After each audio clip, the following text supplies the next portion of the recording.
Because on but the metal makala share bottle.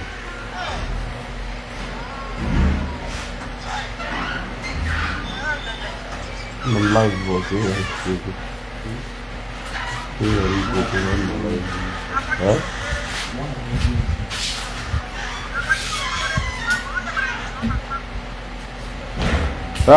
Benjamin Ezeaku. Benjamin Ezeaku. Good evening, brother.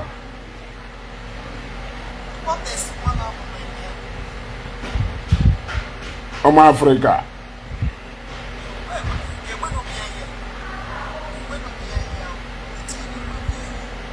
So, like I was saying, this thing like this. Drag it to Abuja. Drag it to High Court. Africa. Ndeba Dalono. Good evening. Good morning. Dalono. Good night. Or good evening. Benjamin Ezeaku, thank you very much, brother. Thank you very much. Thank you very much.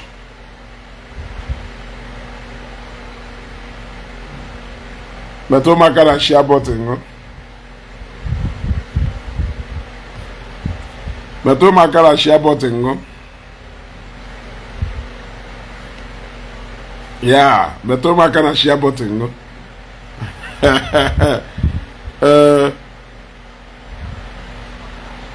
Ogachukwu Rafael Gina. Some breakfast na adoma when you serve it cold. Onyala n'uche ewe.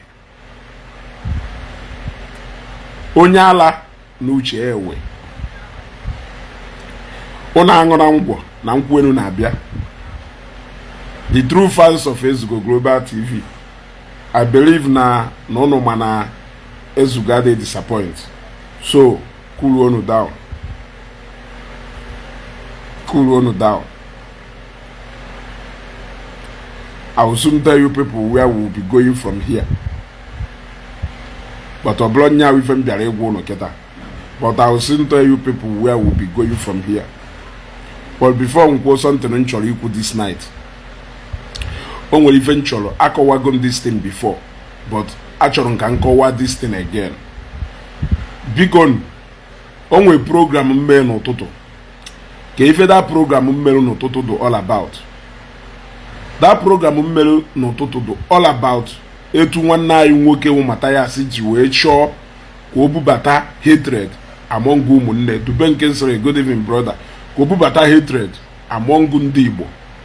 To the point na that thing you lose level ebo ye luo ikekwe nwanne fu nwanne igbuye ana agụ ya ma o ime ife ọjọọ ana agụ ya. Now sometimes ọha adụ mma oluo ina eno onye ala anya ka ijekwaso onye ala mebe ka onye ala ka ife njiwe kwu that why njiwe kwu ife ahụ na in as much as na asịrị ọkụkọ na-akpa nni anya ufe ya kone. A lot of you na dey me onwe kunu si we form with onye wo a member or a onye wo an advocate of Omenala bụ eziokwu. Ndị mmadụ na asị m afrom video mmelu na ifie oge waja abịachara m akwamozu na Nnewi ịghọtago I na-agazi somewhere mfu video a lot of people na-ekwu Ezugo you are a two-faced human being. Ezugo you are double face. Somebody even onwere onye nke kwuru self na no ya dazi to careful. Yeah, Alex Ogua. Yeah, thank God it's Friday. Good evening brother. You want to go onwere onye nke kwuru self Ezugo. No ya mazi ko esi ya comment na my program or na my page. Na mo two face human being. You want to go for the answer be careful the way you hang out with these people. I explained this thing before but I want to explain it again. You got to go. Yeah, the burial went successfully, thank God. Then no she be above today. And that is the end. ntu aka my uncle si wee gawa. What I go now, a lot of people are now raising some panic here and there. Look, let me tell you people again. Owulu na if I name any huaukwa, we differ on ideas. Onwero anything do person ane selu. Let me take Waja for instance, or maybe Uncle IB last time. Muna say photo for instance. Onwe anything do person ane selu. Muna Waja oku. Muna Waja ada zana. Muna ya ada azo wanyi. Muna ya ada azo ego. Ejiho nyugbo jiho mugbo. Onwe anything do person ane selu muna. We only differ on idea when it comes to religion or when it comes to our belief system. That is where we differ, and we engage ourselves critically each time I be alone at the table of Ebaho I differ. Nothing personal. Now this is why somebody look at Mwa Juedo against Mathias and his approach to this religious stuff is that na Mathias na a group of people who they take these things too personal, and by taking it too personal, it means that they can do anything to make sure that that's your own belief. That is what we are preaching against. Ewe belu ugo belu nke siri ibe yebe na nkukwa ya mo nkwa kwane nyasi yebo yebe. Now ma like ka igote along this line on nakuzi. Igotago. Some people they take this thing. Onweli ife mu na onye ahụ na azo personal. When we see, we greet. Owu onye n'ime ha uto dabalo mu na ya to bu uto. But we differ on idea. I can only begin to see somebody as a threat or as my enemy. No one onye ahụ pa ụfọdụ agwa nwere ka o si wee ga personal to me. Ighọtago? Personal to me. Nwefu na onye ahụ a risk ka ọ to me or to my life. Then I will begin to regard that person as onye ilomu. Ighọtago? I will begin to regard that person as onye ilom. But you can't tell me to start keeping malice with somebody simply because no onya shuzuru no wonye omenala buze eziokwu mwa sie na mu a Christian ona try ko o convince him no omenala buze eziokwu with the way mwa na show can convince ye na Christianity ni joka with the way. Now na this particular thing kelife mu na ye Jesu okwu do na onye o na efulu ntekiri on personal ma na onye ha cross go line between that difference in ideas. That time ke ya from a follow we mo nya personal bomber to bomber. You got to go and when principle etunsia operate online, and I don't want to jeopardize that principle for anything. You got to go. For me, Ezugo, it is strictly on ideas, and that is why if you may bring a personal on somebody, my name will reason for that. If you make even a personal na somebody, my name will reason for that. Otherwise, I always want us to stick to that issue. It is your word against my word, my word against your own word, my idea against your idea against my own idea. Onye Jeremiah Somta, good evening. You gotta go now. That is it for me. So, owulu na eshozie onye ona differ with me na Facebook on idea kamo na ese woko in real life. Kele onye nya na mmadu ya adusi na mma. Ifuna no nya na that program men ụtụtụ no to applicable to even us and them. On ifre, yes, because if I do up against wo na ato on umunne aye ka ha woluzie because of na ha e believe na the same thing na abiasi against us. Na afuzi ayi ka ndi ilo ha and they man onye ilo ye me anything do possible or ye me go if no get it to you or no harm lo. That is who we don't want to become. E gotta go. Man onye megidozi ife mu onwe and a scapegoat, then we gladly use that person as a sacrificial lamb. That is it. That is it for me. And I hope na this principle nkọwara ndị mmadụ na ndị mmadụ ghọtara ya. Ịghọtago kenga amalụ Nnamani ka Osiso Chukwu. Good evening, daalụnụ. Ịghọtago, I hope na anyị understanding ọfụma etu anyị si wee kọwaa ihe. Ịghọta na ka ọ ghara ịwụ agwago m unu for instance waja onye omenala bụ ụzọ eziokwu full time, but during the time okwu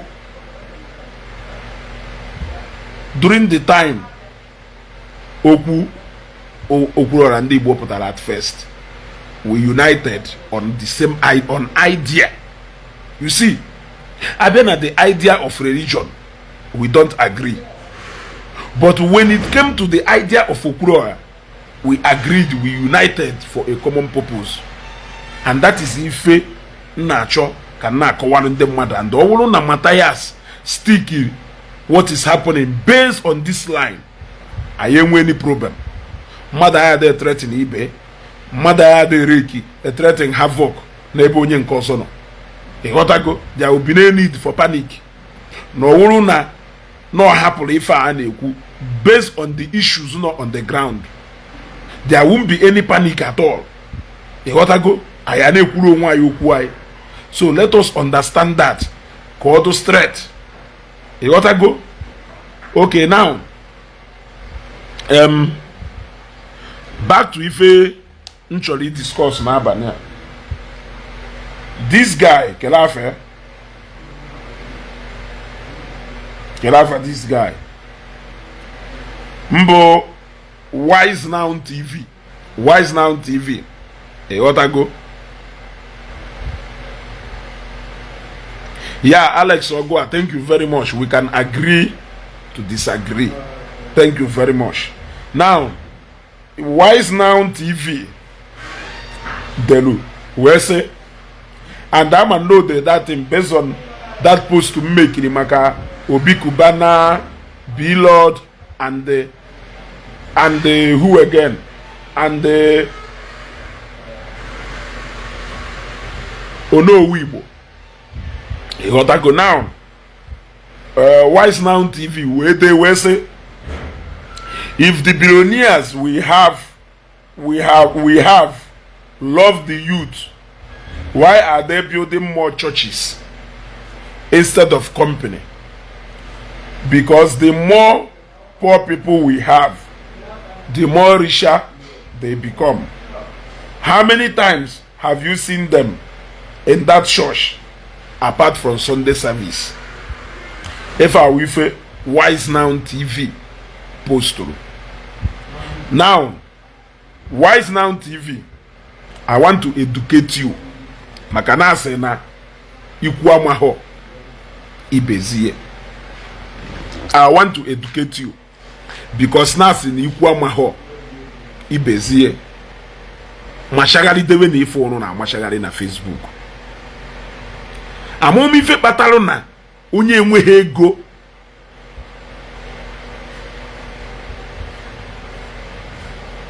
Ịghọtago?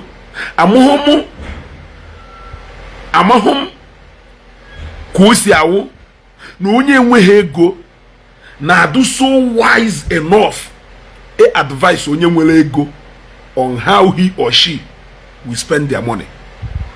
Ka ife kpatara na ụfọdụ ndị enweghị ego nya ha na-awụ expert abịa na advising people who have money on how to spend their money. Ha na-awụ expert. Attire gido na nka mee research based on that, but onwere ife na aghọta. Inweghị ego but idugudu na advice onye nwere ego etu o yesi we spend ego. Take for instance ife okwuru na ọ bụrụ na the billionaires anyị nwere love with the youth, why are they building more churches instead of company? Let us use Chief Cletus Ibeto na Nnewi for instance. Cletus Ibeto onye alụlụ St. Cletus Anglican Church. Kelafa ya otolo Nnewi na azube ha ka ọdụ na azube ka church ya ọdụ. Cletus Ibeto onye ahụ the chairman of Ibeto group. Kretus Ibeto na Ibeto group enwelu Ibeto petrochemical industry. Ibeto petrochemical industry employed nothing less than 3,000 to 4,000 youth na alụ ọlụ ebe a. There was a time onwelu Ibeto cement. Ngozi Chukwudalo mgbe Ibeto cement do functional. Ibeto cement employed nothing less than 3,000 youth or people or Igbos. And I am only talking about direct employment, not indirect employment. When you talk about indirect employment, you should take that figure to 10,000. Because when we distributors, when we sub-distributors, when we na-ebiafia credit, na-ebiafia credit, when we na-ebiafia credit, na business around that factory, they are also employed because isi ọkpa pụta ile, isi rice pụta ile, ime bread na ebe a na-emeti ihe pụta ile. Reason iji ele because na-enwelu more than 1,000 people na-alụ ọlụ na a factory nọ na that place. Ha ncha niile ya ada eli nri, ha ncha ya ada atagharị ọnụ, ha ncha ya ada aṅụ mmanya, ha ncha ya ada egolu bik, ha ncha ya ada egolu akwụkwọ, ha ncha ya ada eme ife niile. Business a na-ebu around that place. What of suppliers? What of suppliers? What of drivers?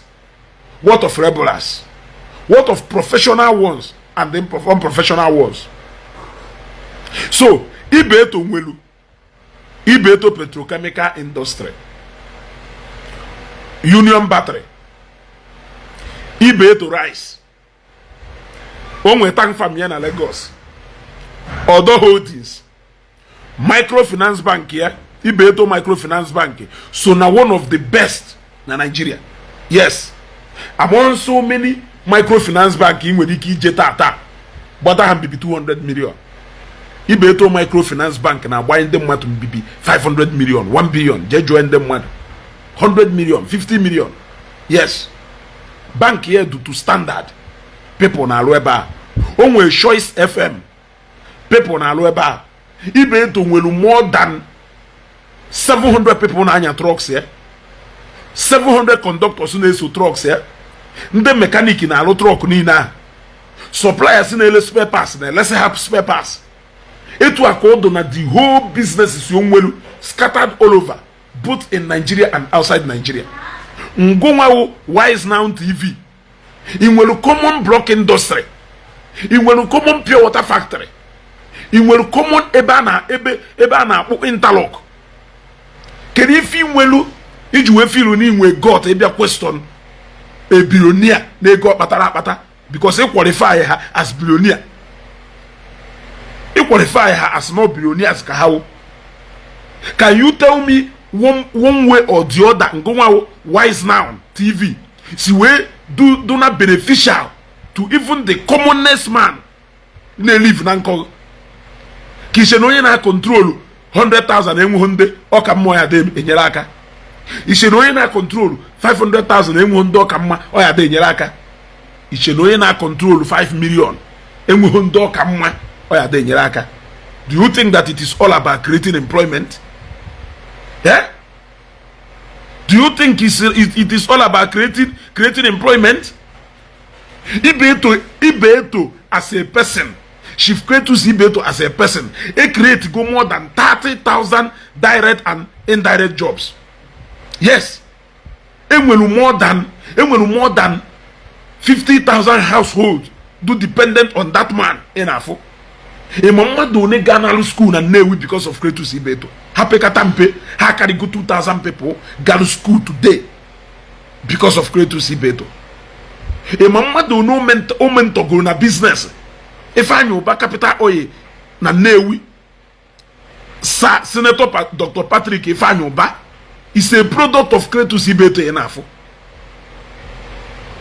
He's a product of Kretus Ibeto enafo. And Ifanyo is doing well for himself. Sometimes when you put on Facebook on Apollo, do you think that you actually need to be a billionaire before you can help somebody? You don't need to be a billionaire before you can help somebody. There are so many people around you can help. If you don't have that mind to give, you cannot give. reason kpatara ụfọdụ ndị billionaires a ji wee na-alụ ụlọ ụka, ụfọdụ ndị millionaires a ji wee na-alụ ụlọ ụka. It's not that na in their area of business, now when it comes to community service, that they have not done more than enough. Reason ha ji alụ ụlọ ụka wụ na, for example, Anglican church or Catholic church, enwere ike abịa na church a na-eme donation, ndị mmadụ a na-edonate ego ka e wee lụọ shelter ebe ha ya daa ka ụka. Businessman ọgaranya ọpụta o take that project single-handedly ka o wee spare a lot of people from contributing even 1 naira na that project. Yes, that way owulu a single project to somebody and not community either atụzi ego were alụ ụlọ ụka because na ha ya bịa n'ụlọ ụka dona na n'ụlọ ụka nwa na-acha ha mmiri ya na-agba ha. And the Hayabianu, thank you very much, Prince Mai. And the Hayabianu unuka biazie obaso mado few people. Those are no nilo. Madu ye need or be coca or no comfortable nuka. Ngozi chukudalo. Eh? So Nifa Jalunuka, okay, let us even continue. Because when them ogaslafa, on a way he way. Eh? I've been a nowhere. Chikas in Lulunoka, always in Stephen Anglican Church. Umudin. One of these days, I will take a tour to Chikasin village in Anewi. Chikasin village in Mwelu, nothing less than 10 production factory. 10 production factory. Na alu different things. How which are Wema recycling plant. Eba na recycle waste. That Chikasin village, Mweluma hospital, Ndocha na alone. Omechakwaro, Londe Pentecostal church. I'm a no winners kogono. All Anglican church. Look one can the Pentecostal. Nyeha, Nanko Chikasin village. Ya, one eba, Lolu na, Nyeha ya. Even a Chikasin village. Enwelu, so Chikasin village in Kenewia. In Kenewia can newu. Eh? We go God Mike Dalo. So Chikasin village in Kenewia can now. Mwelu Kambalu Kwasoso, how will more than 4,000 workers? For the night shift, for the morning shift, afternoon. Sorry. What do you call that? Jena Lagos give establishment Chikasimwelu. Chikasimwelu more than 1,000 trucks on our Babanilo on the mother nanye. Conductors on the mother. Mechanic in alo on the mother. Even in a hand job petrol. Offering station on mad. Yes. Raw materials needed Haja Lolo on the mother and their supply here. Chikas were more than how many people on a book credit? Credit facility on a nya. How will you grow when her will look at them to people? They grow qua people. On your cage, so direct and indirect job. Business need ma hoteling business yo. Meaning is in new. Meal about. Mile ifenine none around that Chikasin village. They boom because of that factory in a bar. A mando kadone na ebrunde mother ja drop one at Chikasin village ya. A mando kadone. So Ojezelo St. Stephen. A CZA or Royal Company because now oh mepegido company nechigaka akana kota. Echirigaka na kota no ụmụ nke ya alụ ogo na ị na-achụso ka a na-enye gị ka a na-enye gị ka a na-enye gị ọgụ na ekpala ego ya gwa ifo yeji ego eme ya gwa ifo yeji ego eme wole ego nke ugosi anyị fisho ka ndị mmadụ wole ego ha mmebe. Yes, ị na-agba korora ahụ ị na-agba onye wepụta niri more than 3 million or 4 million jegoro moto ọ na-anya anya onye ahụ nwere ego. Yes, in that capacity nọ na in that capacity, what have you done? What have you done for people around you? What have you done for people around you? Iji wee na-achọ ka advice ya ndị kazigu wee nwee ego what they can do with their money. Kerifi imegoro ndị mmadụ nothing. So ọnụ wifunu nwere. Chike Emenike Kotek onye Imo State ọlụlụ ụlọ ụka dedicate ye nyanwe tomi ịma mmadụ one na-alụ na Tommy noodles, ịma distributors one Tommy nwere, ịma sub distributors one Tommy nwere, ịma ndị niile na-abịa eme maintenance na factory Tommy, ịma mmadụ one na-abịa eme maintenance na Tommy factory ya, ma ndị na-abịa maintain AC, ma ndị na-abịa maintain machine, ma ndị ma gas diesel eji wee na-alụ ọrụ ebe a. ịma na ọ na free station mmadụ ka a na-eji agba ịma na even ịlụ factory ahụ alụ, ịma na ndị mmadụ gain that money from there. ịma na business niile nọ na around Tommy na-aga, ma ndị na-ele maịmaị, ma ndị na-ele kpọf, yes, ma ndị na-ele pure water, afịa na-azụ, ma ndị ọkada na-ebute ndị mmadụ ebe a, afịa na-azụ.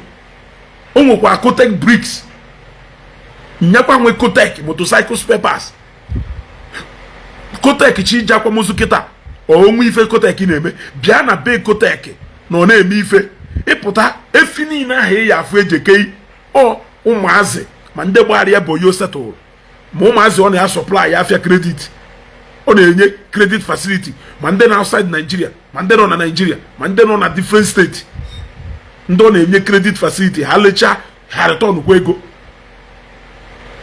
O jezie elu ụlọ ụka, ị chọọ ka ị bịa gwa ya ife ọ ya eji ego eme. Yes, mmadụ one ka ị chọọ ka mgbọlụ capital oil ị na-ene n'anya efe anya ụba. ịma mmadụ one si n'aka onye ahụ were eri nri, ịma mmadụ one si n'aka were eri nri ka nna agwa. ịma widows n'ọlụgolo unu, ịma how many people do gainfully employed through sinata efe anya ụba. Ọ pụtazie sị ka ọ lụọ, ịma drivers onye a na-akwụ ụgwọ, ịma drivers onye a na-akwụ ụgwọ. Ọ pụtazie sị ka ọ lụọ a church wee kenee Chineke. Ama m ife na-eri unu nri n'afọ, ife na-eri unu nri n'afọ n'ọdụ ka ya sị na ndị niile na-eme ife anụ ụlọ ụka na Kristian na ha na-eprogress, n'ọdụ ka ya sị na ha na-eprogress mọ. Ọ na-eri unu nri n'afọ. O nwere ife ọzọ nwere ike ide eri unu nri n'afọ like this? Gwabgodu manụ dati nwere ike ide eri unu nri n'afọ like this ka nna ajụ. Onwuhu any single person, Louis Kata, Louis Ongbenu, Ọbata Ozuora na Nnewi, nyalụrụ St. Louis, nyalụrụ St. Louis Catholic Church na Nwafuru Agụ. Bịa ka mkpoje na Louis Kata Industry, ilu ebe a ka ịfụ ka ịma wụkasị one na-alụ ọrụ na Louis Kata Industry, ebe a na-alụ ma kata food ma mmiri ma ife niile, ma custard, ma ụfọdụ beverages. Bịa ka mkpoje gị ebe ahụ iruo ka ịmalụ mmadụ, ka ịmalụ trọk one, ka ịmalụ drivers one na-alụ ebe ahụ, ka ịma ilu ebe ahụ iwere anya iwere anya kpara akụ. O decide ka ọ lụọ chọọchị wee dedicate Chineke nyere ife niile a. Ị chọọ ka ị bịa nye ya advice on how he can spend this money. Iche na ife mere mmadụ ji wee manya ka na akpa bupụta ha many million weje lụwara Chineke ya ụnọ. Ifiru na Chineke ahụ ọ na-alụ ụnọ ahụ, onwefe Chineke ahụ merie. Ifiru no child spray, so ọ maghị ewere ego ahụ jee mepekwa anọta factory, ọ ya atakwa enwe more money na eche nne ife ahụ suppose uru ide gosi ụnụ na Chineke anyị na worship is a living God and no nwere ife ọ na-emeka icha special. Eche nya suppose uru ide gosi ụnụ na Chineke anyị na worship wu a living God and no nwere ife ọ na-emeka icha special. One n'ime ha ka ị na-akpọ Obi Kubana ka ị na-akpọ Obi Kubana ka ị na-akpọ Kubana night club. Ịma mmadụ one na-alụ ọrụ na Kubana night club ọla nje niile. Ịma mmadụ one, ana m ajụ, ịma mmadụ one na-supply food and drinks, ma ife eji esi nri, ma mmanya a na-aṅụ. Ịma mmadụ one na-supply ihe na lounge ọ na club ya niile. Ịma mmadụ one Odogwu Peters, ịma distributors one ha nwere, ịma sub distributors one ha nwere, ịma drivers one ha nwere, ịma loaders one ha nwere and offloaders one ha nwere. ema technicians one ha nwelu ife ona soro ndị mmadụ ha na-ekwu simply because look ka m gwa unu ọwụlụ ha na traditional religion ahụ na practice na Chineke na Chukwu unu na-ekpelu na any god unu na-ekpelu na that religion adọghọ capable of blessing you si ebe a pụọ n'onwe ife na ebe ahụ eme. That is why unu ji wee hapụ Mathias oje na community hall nọ ebe a na-aka ụka ebe a natabosicha 20 every year ofu ebe ka unu nọ na agha egbe unu agha agba ọsọ unu agha aga ije gakwa shakwa n'ụlọ n'ụzọ unu agha ekwecha unu aghọrọ mgbọrọ gbosara ofu ebe oge ọwụna kpụọ na akpụ na agha akpụ gbaa n'ọsọ na agha akpụ gaa na ije na agha aga unu adụ stagnant ofu ebe contribute onye ego ji egbata anụ na alụ ọrịa permanent site ndị mmadụ bee ka ụka chọọchị skịta a na-etizi AC na chọọchị skịta a na-alụchasịcha chọọchị tinye AC a na-aka ụka kụchisịa windo gbaa AC ọ na-eku ịtụkwa comfortable onye nọ be ọ level anọ na ekịta ọhụrụ kpọkọrọ ndị nne nwaanyị okpo mmiri ndị nne nwaanyị na ndị nna nwaanyị okpo mmiri juru n'ọkpa unu eje kposa ha ebe eti ihe fan ha ewere hand fan na-eku kposa ha ebe etum ya awụ sọsọrọ na ebe ahụ anakpụbosiri ekpobosi etum da ebe ahụ dị n'ofe ịda atụ mmadụ ụkwala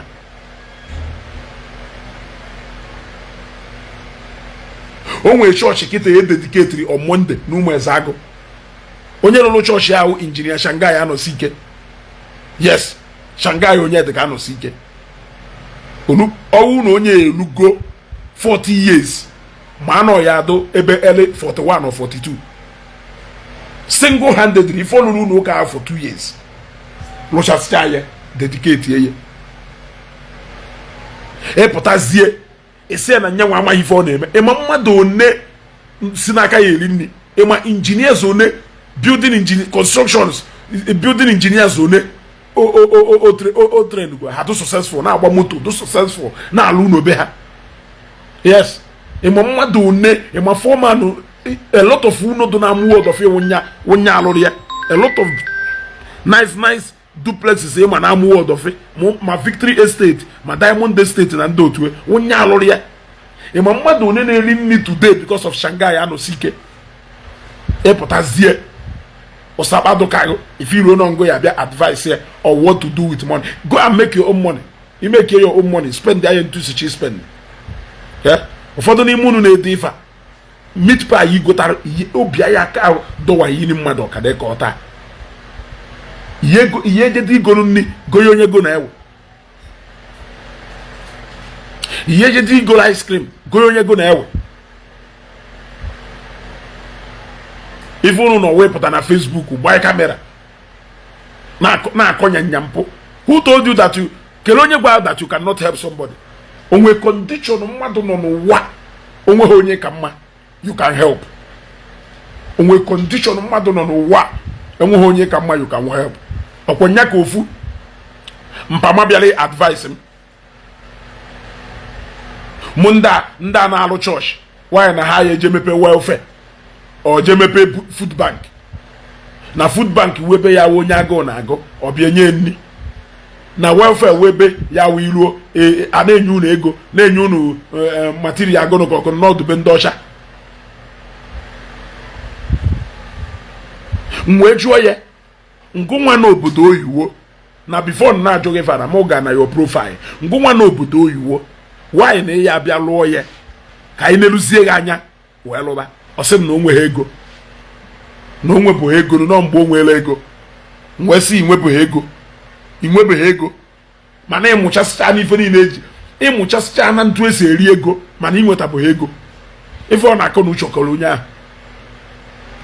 kọrọ onye ahụ onweghị a single person lụrụ n'ụka enweghị multitude na-eri nri n'afọ ya onweghị one that one person can you name that one person ji ego lụrụ n'ụka enweghị hundreds of people si n'aka ya eri nri tell me one person I want to know tell me one person unu maka esi enye advice apụta na okwu agwụ na okwu ebe unu na-eje awọchi ọtụcha aka ife ọtụcha aka alụsị ahụ unu na-ekpere unu anyị ewepụta ndị ma ọwụ ego mata isi na ebe datiji iwu unu na-aka ụka every month the same thing, every year the same thing. Eba ya tache simisi. Eba ya tache simisi. Somebody tag Yaron Wise Now TV. Ya bi eba ko muluche na konuche. Yes. Somebody oye ko bi eba ko nwe uche, ko nwa konuche. Maka shon ka ha na nwa konuche. Ohije nguducha nkwa fopụta. Na akọ story. Oh, nkwụ ka nna ahụ. Mmasị, come.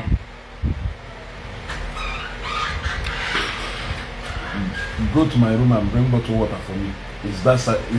You see it from that side of the bed. Don't leave it open because of. Go and bring it. Then you come. You want to go? Yeah. Onye nwa nkwụ nwụcha nkwụ. Ọ pụta gba kamera na akọ story. Sa Emeka for Sa I onye alụrụ All Saint Anglican Church. Orifte. Lochashaye go thousands of Bible. Goes thousands of ancient and modern. Hope you close the door. Is it better to come there? Oh yeah, open it for me. Is that good? Eh? Go thousands of ancient and modern and Bible. Just Ekwadosha Beubia Sukela and worship for God.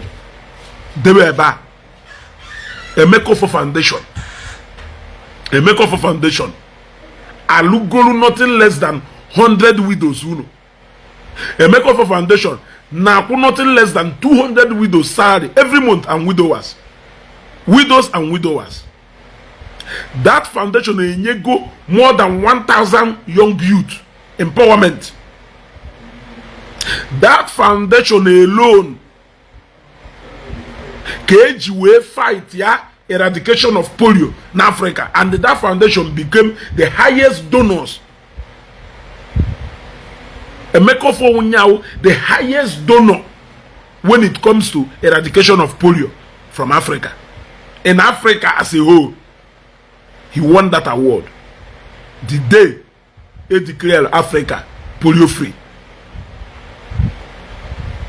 EEDC, Enugu Electric Distribution Company, na nke Nnewi alone, unity nke Nnewi, mmadụ ne na alụ na nke Enugu kwanu, nke Onitsha kwanu, nke Owerri kwanu, nke Abia State kwanu, nke Ebonyi State kwanu.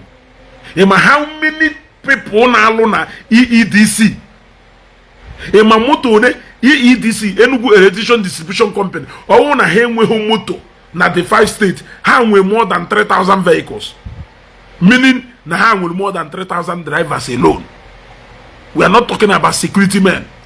We are not talking about ndenepas, engineers, field men. We are not talking about people on admin. Eh?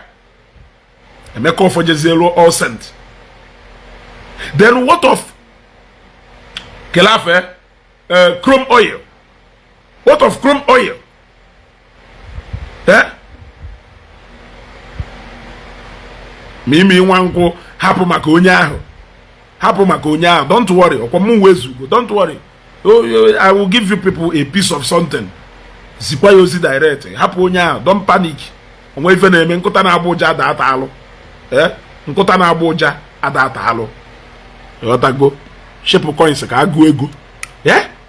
Emeka for a create go more than 10. In fact, on that our government, our government are functional.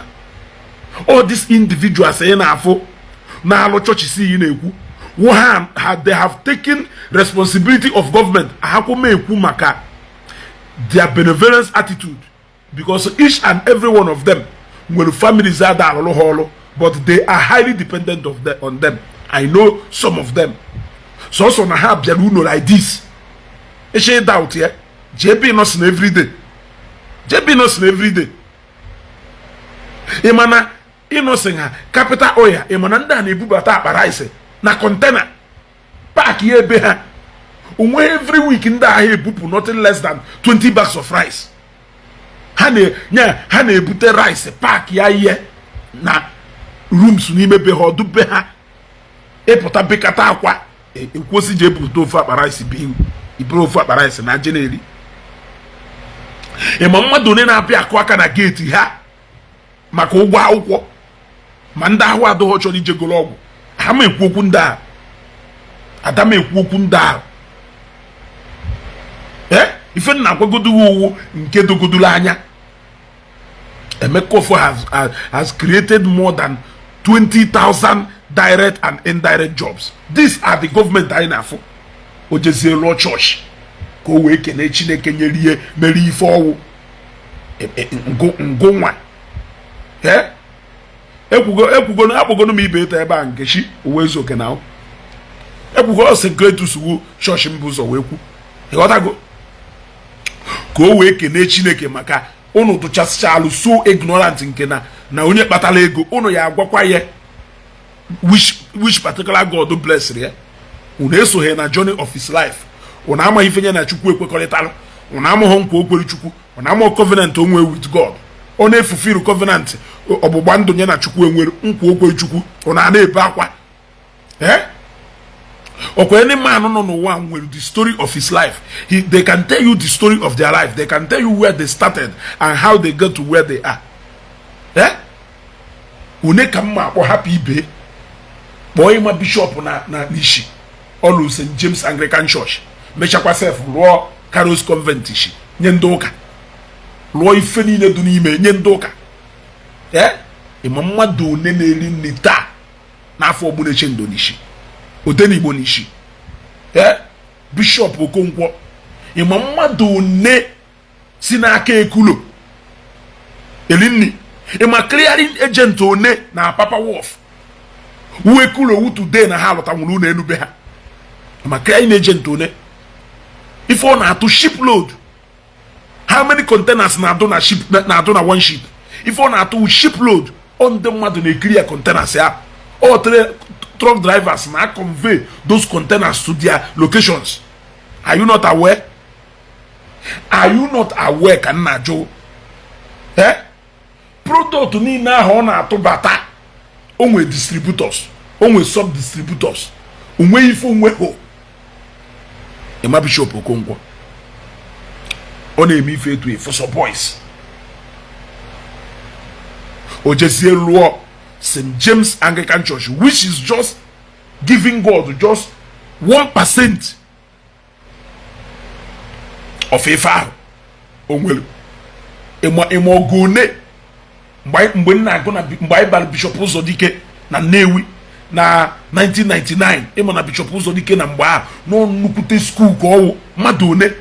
Onye ona bialu Bishop Uzodike is either nisi from a well-to-do family or niwe uncle nwele ego na akwụrụ ụgwọ akwụkwọ ebe a ọkụ osi wedu mgba is either nisi na family li juru afọ or na ni nwere uncle or ni nwere brother or ni nwere somebody no somewhere na sponsor ịma mmadụ one from Ishi ịma Bishop na akwụrụ ụgwọ akwụkwọ ịma mmadụ one je na universities je even na abroad universities ịma mmadụ one owe ekulu na akwụrụ ụgwọ akwụkwọ ịma mmadụ one ekuru na-enye empowerment ịma mmadụ one na Ishi be herself today do successful na business course of ekulu ọ pụtazie lụọ chọọchị nye Chineke ịpụta na-agba egbe ọnụ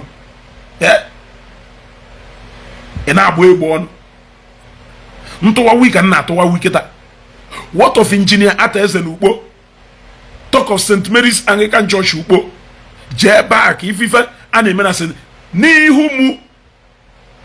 n'ihu mu akọhọrọ nya akọhọrọ n'ọfala Ukpo 2000 ngonodo dị fa 2000 ngonodo dị fa Attire sị na n'oge ojijet ya bata for Christmas na-abịa nwee turbulence n'enu n'oge turbulence ahụ nọ na n'ime ebe ahụ n'obu amamego n'obu ego igwe n'ife ọ na-ajụ Chukwu ụwọ na ego a wee gaa ya eke ụmụ ogbenye na-abata Chineke ọ bụrụ na onwe ife merụ n'elu ebe a nya na ego agba ọkụ ịghọtago nya na ọgba ọkụ n'elu ego agba ọkụ kedu ife ya eme ụmụ ogbenye ebu ego a bịara ike maka Attire na-ekegide ego ifu na ụbọchị ahụ o si ukwu ana ọ na-eke ego were ana Attire bata na airport Enugu aneke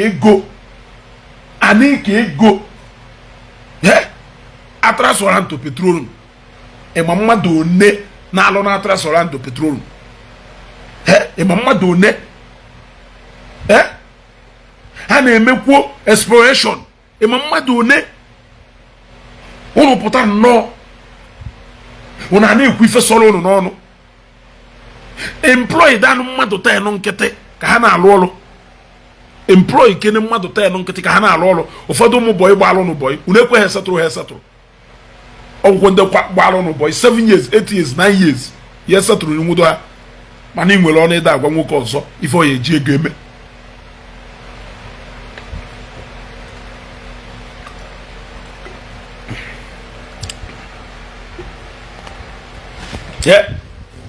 ịma drivers unu onwere ịma PS unu onwere ụbọchị aka nkọwalụ ụnụ maka ndekwa ya na-alụrụ ya ọrụ ndekwa ya na-abịa gụrụ egwu na ọnata ịma mgbe Attire fọmụrụ datkwa ya onye outgrown another person abaịkwa onwe ife mere onye ọzọ abachie na-akwụ ego ọ na-akwụ ndekwa ya ahụ ego ndekwa ya ahụ na-enweta amụghị mba nkasa onye na-enweta jee jụọ ese na ụfọdụ n'ime ha na-aga school today graduate ewu maka injinia Attire jee jụọ ife a na-agwa gị ọ na-ekuru ndekwa ya ahụ jee mmemme na nke big friends ya a na-ekpuru ha ego o nwere mmemme ha ya ejecha abata nweta million ha ya eke like mgbe ha jee Bayelsa mgbe emelu Goodluck Jonathan melu launching one church na Bayelsa steeti Attire ko ha wee jee ebe a na ha eji ego bata ebe a ha ji more than 15 million wee bata ebe a and ego ha kele eke ka ọwụ kedu ife ngụnwa na-emekarịcha ndị mmadụ straight ihe eji filu na onye wepụtara nwanne onye ọna wepụtara ego elu n'ụka ọ Chineke ka ọ chọrọ ikene for blessing him or her. Yes, ọ Chineke ka ọ chọrọ ikene for blessing onye rie ọ ndị be Ernest Obiora n'uru agwa ya ọka onye gbune na Anthony Obiora Traditionen Enterprises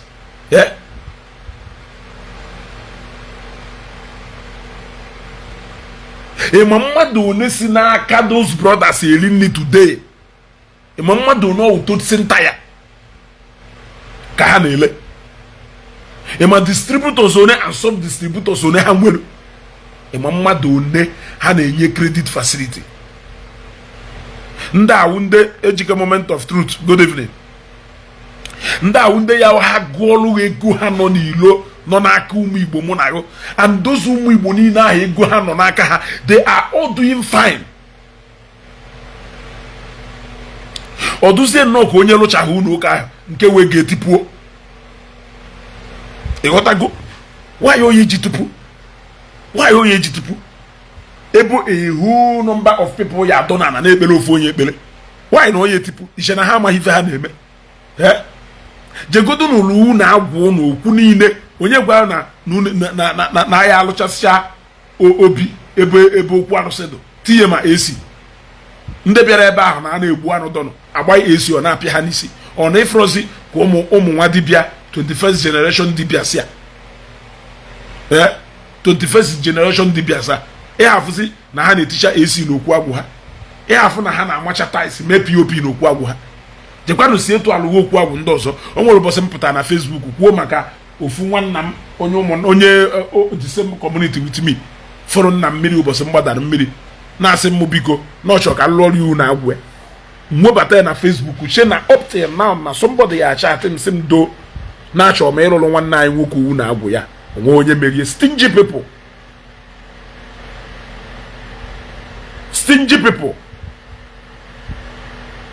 ọ sị ekwuru ekwu ka ụnụ ya ada ekwu advisors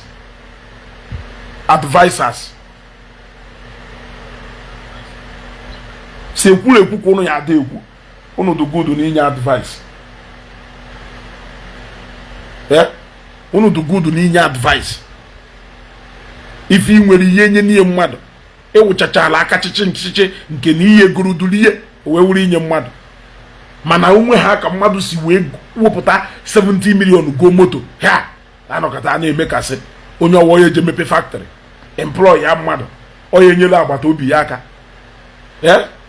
mana ngụnwa nwere 50,000 ama ibu ha aka na akpa wolu nnie 500 naira goyi mmadụ nri n'ọgụ na onye ahụ wuri je rie nri irichi ịkwụ ụgwọ nke na ọ na-efisi kpakakpaka gụrụ onye ọwa wuri je baba shop ikpuchi isi ịkwụ ụgwọ nke na-akụ ọkpatarịtarị ọ ya ga-akwụzikwo nke nye hapụba go na ebe ọkada litu onye makwa na ịka mma ọ na kọntributu ego wee kwụ ụgwọ ọkada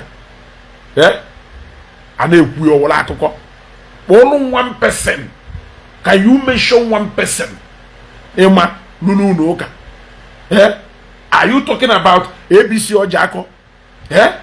Are you talking about ABC Ezeaku?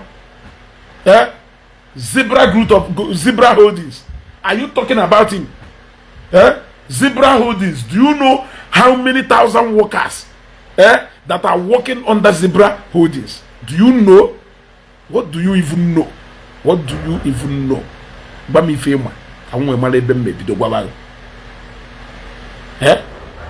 Look at Godwin Madoka, a medical doctor from USA, who built 2 Catholic churches in his own town.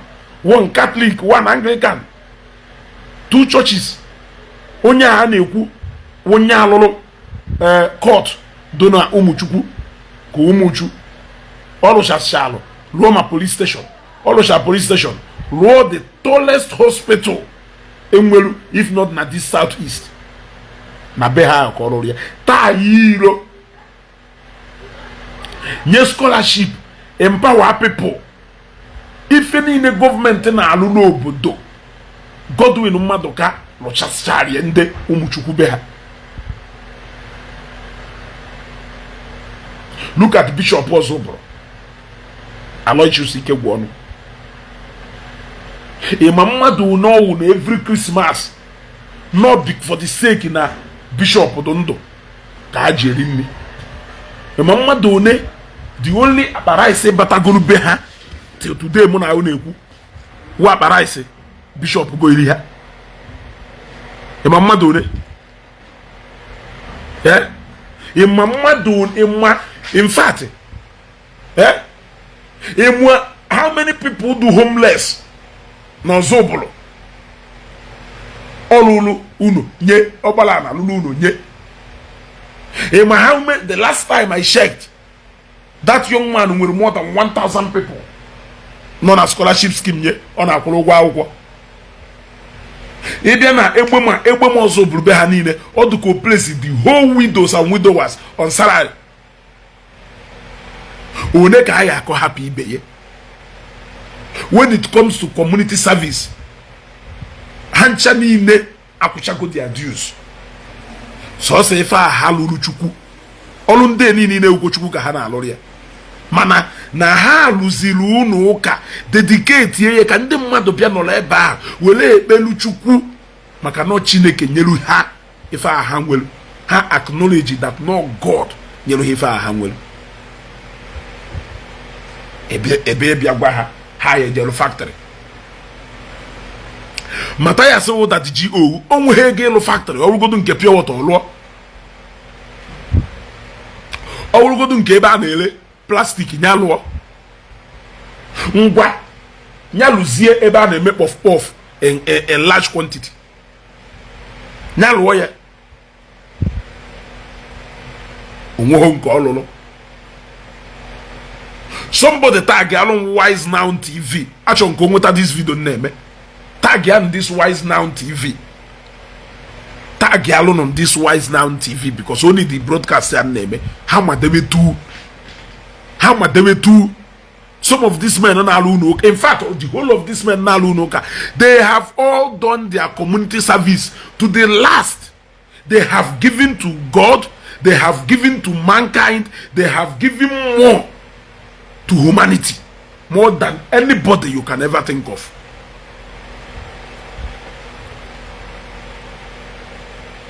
Yes, some of them as human beings may not be perfect, but believe me, they have done more than government can ever do for people. They have become government themselves. Tag alone on Wise Now TV.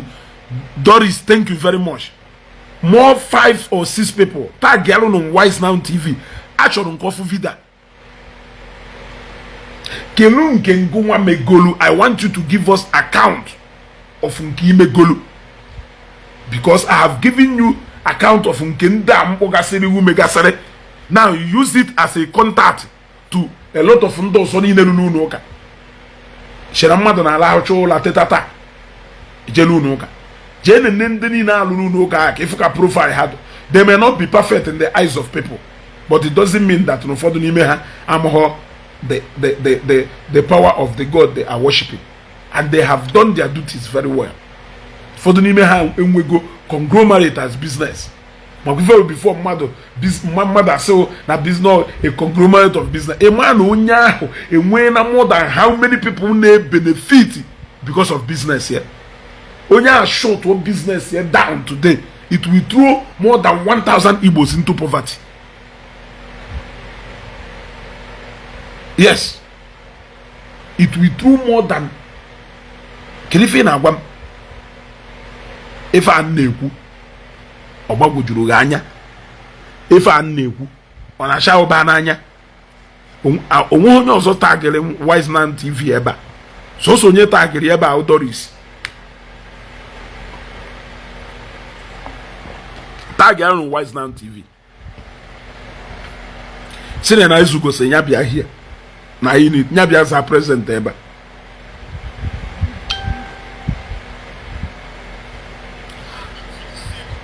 Onwe onye na-atagịrị nya tagịrị Wise Man TV here.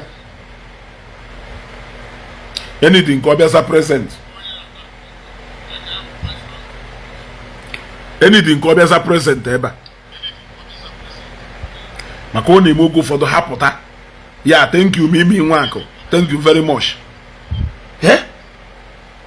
Hapụta ha na-amatu udo anyị na ha na-amatu.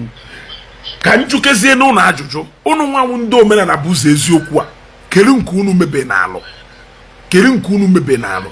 Ọsị ide ekwu ekwurekwu, ọsị ide agba egbe ọnụ. Common iwota 300,000 anyị eji wee je nwa nwaanyị fibroid apụta na Facebook na aya ego. Yet onye ahụ gwara anyị na milionia ka ọwụ, onye ahụ gwara anyị na onwe na-ego sinsi. Kele ebe ego ahụ, kele ife iji ego ahụ eme. Gosi anyị one project n'isi mmadụ costro 1 million or 2 million iji your own money mee ihe. Show us. Gosi anyị that single project cost 1 million n'isi mmadụ or 500,000 iji ego mee 100% without soliciting for people to help you. Yet ewukwa ọgaranya, ewukwa ọgaranya inwere ego fọfọ dịka iwu juru mkpọ ọgaranya iri efi. Mana osu mmiri sigu n'ọnụ aha adapụ na ka mmadụ were zide ya were lacha ya n'ụdị nọ mmiri hit dụ na ahụ iji ha nke efiche ka ọ ghara ịdapụ n'ana. Ana m ajụ use unu one person n'ime unu wee nye m example of how any one of you has contributed positively to humanity. Mmadụ n'ime unu nwere factory, I can count for you. Ajụrụ ụzọ dike ozi ụzọ Nnewi, Kutis cable, #1 cable in Africa. Emo mmadụ ne dondo today because of ajụrụ ụzọ dike. Emo mmadụ ne nyekwa nwe converge. Yes, nyekwa nwe converge. Oh yes, ọwụkwọ Mr. Lecturer say iche na anyị na-aka akụkọ. Oh yes, ndị aka Aradite, my sister, aka super glue, aka chichichi, aka ha siri ike, si egbu ọnụ ka ha ya ada agba ekwurekwu anaghị ekwu chọ action eji ile na-agụ ife ọ na-agụ okpoghere ọnụ ebe ni iche na ọmụ ife ọ na-ekwu jekwe je ya 2000 jekwe kịta je ya 2000 ka ife onye na-achọ nya na ụdị na ndị a na-ekwu na ha bute tụtara ego ha n'ikpe ahịfịa ha ma value of money jekwe any of them nkịta agwa anya send ara data 2000 ka ife ọ ya kọrọ uru ha na-ekwu ife ha ma na ha ya emenwu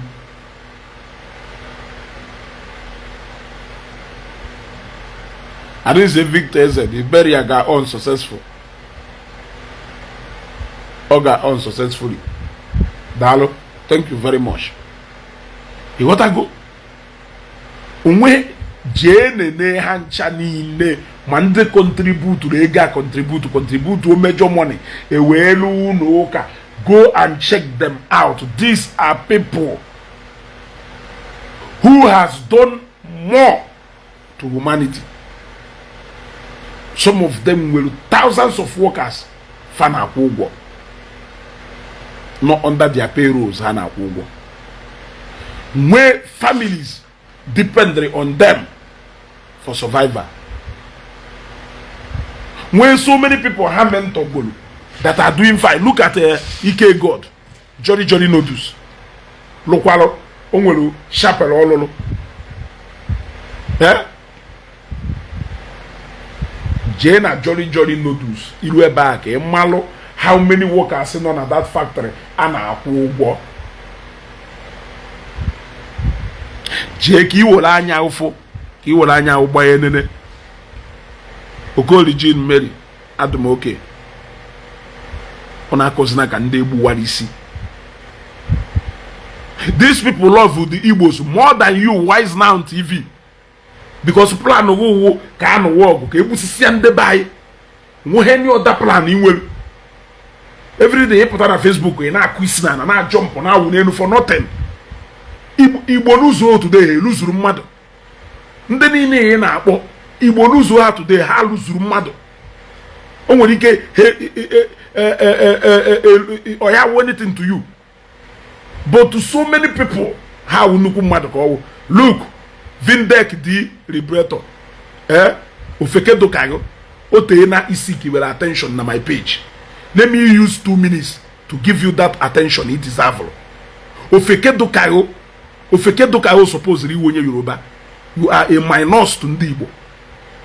Ofeke dokago who a minus to Ndi Igbo. Okoko dokago. Keri ife pasitaro.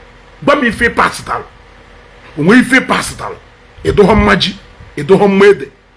Ka akpọpụtakwa na ụmụ Isiagu ka ha jee mee something. Iso na ha. Ka akpọpụta ndị isi dị mma ka ha mee something. Iso na ha. Ha anụ enu. Ha anụ ana. Enu abaghọghọ. Ana abaghọghọ. You wouldn't know fake na bagari just like that. Yeah? Onye ka ewu ikwu something na Igbo mmadụ ege ntị. Onye ka ewu gụrụ ka ị na-emekaricha hide under fake account. Wota picture of Isiokpo tie ebe ahụ pụta na Facebook na-ekwugheri. Yeah? Ebe meti na video iche ebe a na-ekwugheri ofisi akpụ Igbo n'aka. Eh? Wuru nkwụ ọkụ kai na-acha anya. Eh? Wolu phone agba rọba. Screen emere nkwụwasị na comment nonsense ebe. Iluho ikwu maka ndị Nnewi. Iwuruho onye ka ewu ikwu maka ndị Nnewi. Onye ka ewu Ndi Igbo onye ka ewu ikwu maka ndị Nnewi. Ọnwụ na iruru ikwu maka ndị Nnewi. Ngwa show your face kwa my face dey fa. Show us your face. Ka ife onye ewu. Show us your face. We want to see you. Yeah? Ebiara ikwu maka Nnewi. The Nnewi is disappointed in you. Who appointed you in the first place? Yeah? Who appointed you in the first place? Ofeke. Susuru usi ebe apụọ. Eziofia. A na-ekwu okwu ndị kwụ ọtọ ndị dị na apụta ide ekwu okwu. Ka m nwere 2 minutes wee nye gị fi deserve. Because oge ọ na-eme post na video na-akwụgharị na video m. I like even na-eme yet ewu a top fan na page ya. I like even na-eme yet ewu a top fan na page ya. Mgbe anyị ha kamera isi ebe ị nọ pokwuru ozugbo land ya. Ịṅụrụ ọsụcha mmanya anya. Pụta na page m bịa na comment ife sọrọ. Gwa m onye ebe iwu na Nnewi. Gwa m onye ebe iwu na Nnewi. Kpọrọ m afa family iwu. Kpọrọ m afa ogbe iwu na ọka agha obi. Awụ m onye be dike n'uru agụ ọkpụ na-ezuru agụ Nnewi. Awụ m onye be dike n'ọkpụ na-ezuru agụ Nnewi. Gwa m onye ebe kpọrọ m afa agụ. Gwa m onye ebe iwu. Gwa m afa family iwu na Nnewi. N'ọka agha obi na ebe iwu onye ebe ewu a proud Nnewi son and the Nnewi people are proud of you. Gwa m onye ebe iwu. Kpọrọ m afa family iwu. kpọrọ m afọ ebe ọ na Nnewi ka anyị mara ife ka anyị mara ife ị na-eme ka ịcha special ndị Nnewi ji wee do appointed n'ebe ị nọ and not disappointed. Ofeke abụghị mgbe ekere nkwa ụkwa ọ na-eme unu zuzugharịgide ife eti ihu na ebe unu bilọngụrụ na anyị akpọkwuru mechi ọnụ. Onye ka ịwụ na Nnewi onye ka ịwụ na Nnewi iji onye appointed gị ikwu the collective ifedima of ndị Nnewi akwụọfịa dụka onye ka ịwụ kpọrọ m afa family kpọrọ m afa ka anyị mara onye ịwụ na Nnewi o ji wee wuru ngụ ya ekwu onye ndị Nnewi do appointed in and onye ndị Nnewi do disappointed in. Onye akọchighị otu mpụ ede ọzawa eze ọdịmegwu onye ofu ọkpa na-aza akwa ha kwụrụ ewu ọ ga-agwa m afọ onye iwu onye si na mkpọtụ hia akpọgoro nga afa m gwa onye ebe nwụ gwa famili nsi na nọ ebe a na-ekwugheri na-agbasa ịgba ọnụ. We are not set in Nnewi ewe nọsịm ka ewu Gabros mba eze mba Igbo ama m ife meji ochie blọk ya ịmọzi ka nsi ama blọkin onye ọ na-efuru m hapụrụ ma na m hapụrụ onye ahụ ka m gbaichasịcha onye ahụ ọgwụ ya ewe m blọk ya ma hapụ ya ọpụ just like that everyday mee post ọpụta na-ekwugheri na post enidiri m ịhapụ ya ọpụ just like that ụtata adọka ihe receipt ka o wee mara na ọbịa na-ezugo Global TV page mpama no na constitute ga nuisance dispute ife niile na-ekwu with fact. That is what I am saying here. Bịa proof m na ndị niile lugolu n'ụka na ha enweghị thousands or hundreds of people ha employed na alụrụ ha ọrụ direct or indirectly. Come and dispute it with fact. Bịa kwugheri bịa proof m na ndị niile ahụ lụrụ n'ụka ị na-ekwu ife na ha enweghị more than how many families in a feed today because of them. Bịa proof nya ọha bịa ka ọnụ agbụ na ebunu bere na akọwa ọnụ ajụ na ajụjụ na akọwa ọnụ anyị ajụ na ajụjụ unu ewolukwa fact wee ansa ajụjụ ajụrụ ụnụ na ọghara na ma ọ na-akọwa n'ọnụ ọdụkọsọ ụnụ nwere ọnụ eji aka ọnụ efe esikwa ụnụ ịkọ ọnụ ese ọkwa ndị ụka nwanọ na-akọ ọnụ.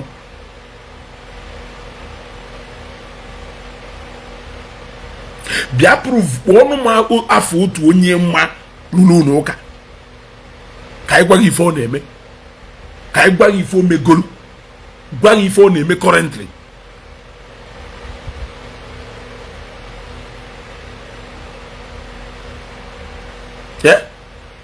ofu ofeke nọ na mkpọ pụta ọdala unu niile kụkọsịcha unu isi ọnụ organize ụmụ ekperima niile enwelu n'ala Igbo chere ha gaghị ha n'ofu WhatsApp group.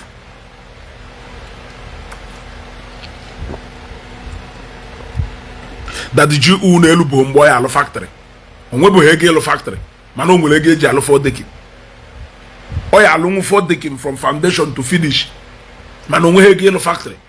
Ego one ka ọ ya cost put up a pure water factory ma table water section if not for anything ọlụọ ya ndị na-alụ ọrụ na factory a anyị ada akwụghị ụgwọ ọsọkwa ha dị 30 drivers na-anya moto ebe a anyị ada akwụghị ụgwọ ọsọkwa ha nya wụrụ nọ 7 vehicles or 5 ka ha nwere ndị na-abịa savisi machine ahụ eji alụ ọrụ anyị ada akwụghị ụgwọ ndị na-abịa savisi AC anyị ada akwụghị ụgwọ cleaners a ga na-akwụghị ụgwọ ndị na-ele mmiri ahụ ya esi na mmiri ahụ na-enweta ego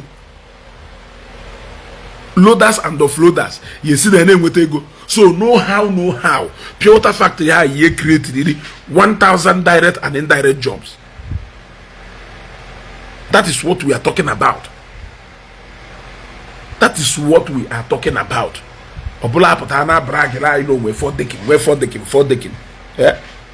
Can you feel me golu to better mankind? Yeah. Peter Hyacinth, thank you very much, sir. He got to go. Yeah. Ajụ na ajụjụ ụna ya bịa sa ajụjụ ụnụ na akọwa ọnụ mana ụnụ ya erase point achọzie ka e respond otu point ụnụ raise ụna abịa kọwa ọnụ.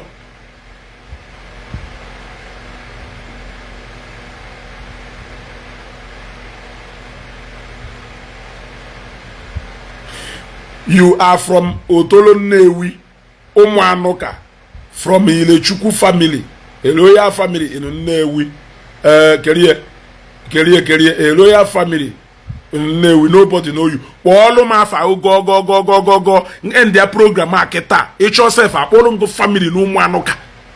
Ma all of 5 families no Umuanuka. Ma or somebody there, Joe Hamakayo. Can go see when you carry. Yes. All more alpha family who I mean one of alpha okay is in onye bilechuku. One of my fago from Bende bilechuku. Mpo haketa ka hagbam no prodigal son ka ewo. Ka hasimo kwa nka na akware na Isegari Igbo. One of my fago. Call your name for me. We are waiting. I finalize here na abania. One of my fago.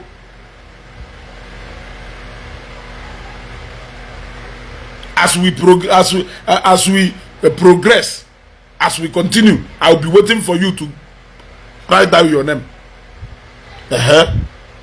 Add me in this video, please. Add you for what? Delu ma fago, I need the afago. Na saying add you. Add the onya go sila fago. Delu ma fago. Delu ma fago.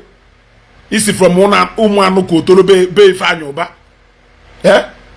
Isi from Mumanu Kotorobe Fanyoba, or go to no name no potassium, ega go ni Fanyoba Lolo.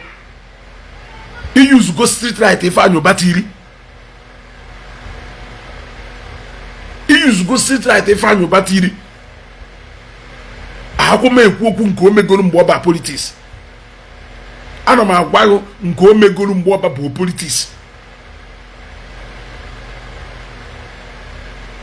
Ka nkwugodu maka nke o meru no Umuanuka ama no siki ike no nwe obi do no Umuanuka ife anyube nwe instruction o nwere ike obi ga hisi no a royal family o were ife anyube alulu obi a isho gbaga ya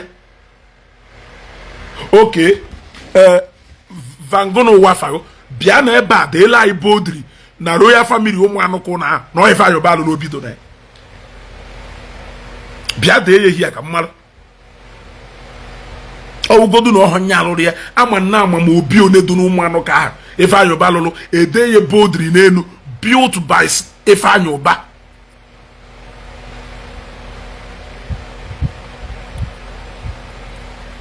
I know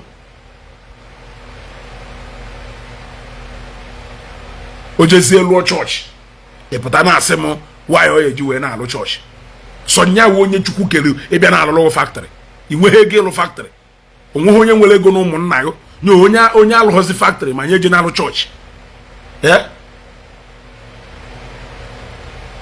i nwere idea na ọwụrụ na ife onye ahụ spendiri wee lụ church a 150 million na 150 million ahụ community na ndị members aka contribute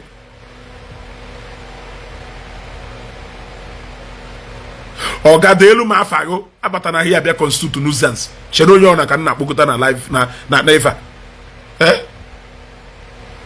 ishe onye ọna ka nna akpọkọta ebe a ịhafụ ndị otu Mathias ha nna akpọbata na program m ọ na ịhafụ ha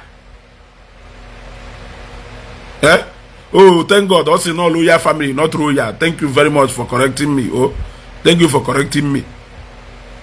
You want to go? Thank you very much. Thank you very much for correcting me. On also loyal family. You want to na? Echukwu no royal family ko okulu. Ana m agbogota ndị otu Mathias ya mana ụfọdụ n'ime ha ndị du reasonable ọbụla ịta ụtụtụ ka m agbogota na my live program ka ịbịa constitute nuisance maka na iwe onye Nnewi inwe ha afa m Dikechukwu n'onye eji ezugo wee mara m kpọrọ m afa na ọka agha obi ịgwago n'isi from Umuanuka kpọrọ m afa kpọrọ loyal family ya njụkwa asịghị si ma ebe akịta na ọhịa ife anya ọba alụlụ họlụ do na that your royal family ka ọgụnụ ikwe bụ ha asa nya wee luo taa so omiri nọ nya alụrụ ya so ọnwụ na nwere ike ịbịanwu na your own royal family bịa lụọ ọlụghụ họl efu họl ọ gbaferukwa o dekwa n'ife ọzọ instead of ọya asa m ife nkwuru ọnwụ na ife anya ọba hapụrụ be nna ya bịa be nna ya bịa lụọ ọlụghụ obi o jezie lụọ chọọchị ọwụla alụ ego ahụ o ji wee bịa lụ data obi dube nna nwaanyị na onye ji ewe je lụọ factory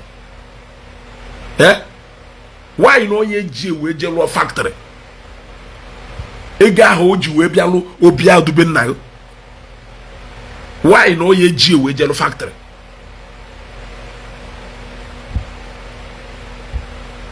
echetago m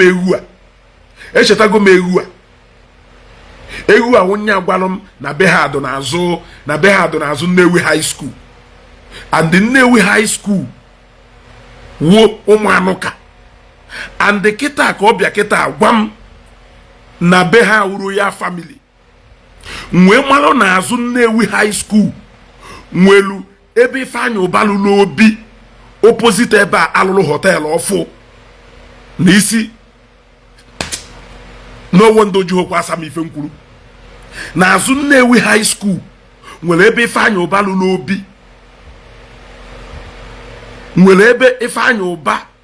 obi edele obi ahụ built by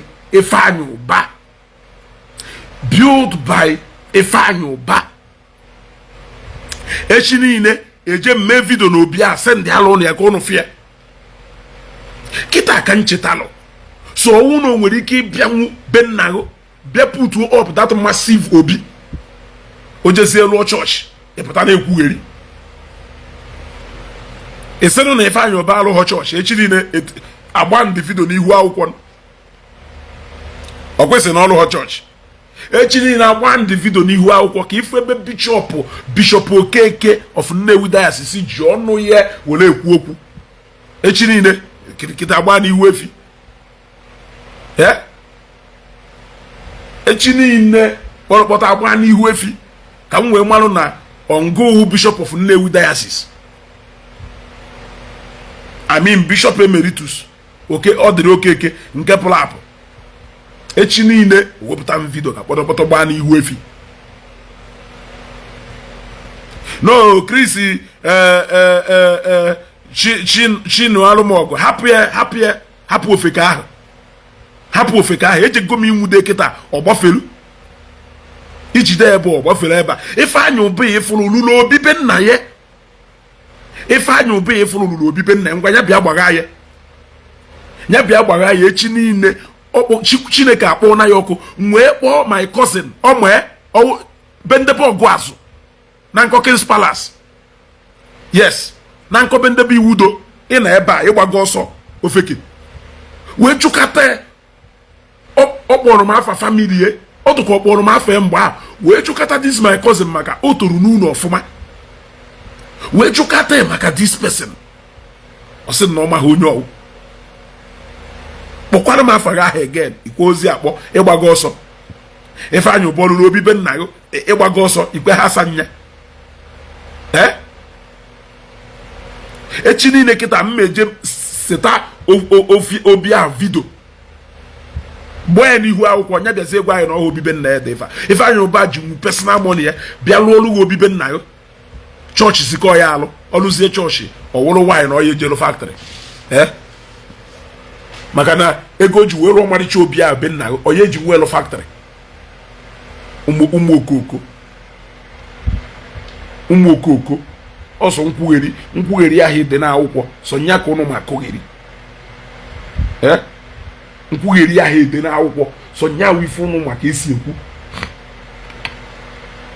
ọ wụrụ iburu moto jebi nwa dibịa ọ na-amarụ na emetara ya ọfụma ụfọdụ n'ime ha ata achakwara ilo na ọ ji na Nnewi lụcha alụ lụọ ma Ozuobi o rukwara Ozuobi be nna ya Ozuobi ụmụnna ya wee jee lụọ chọọchị ma bido na junction ilo ajewelube igwe taigide ya n'ime be nna ya taigide ya n'ime Ozuobi taigide ya na chọọchị ya ha afụhe lasa oyi ka m na-ekwu ha afụhe you people no dey see am bishop ọzọ bụrụ dajilo niile dị n'egbe ma na-ata anyị dalụ unu na-arụchikọcha ndị widows niile dalụ ụmụazị na-azụ na skuul na-eseti people up na biznes ịfụrụ ya na ojezie lụọ chọọchị nye ndị ụka ịbịa nga ya aka na-esi ọfọ factory jee lụọ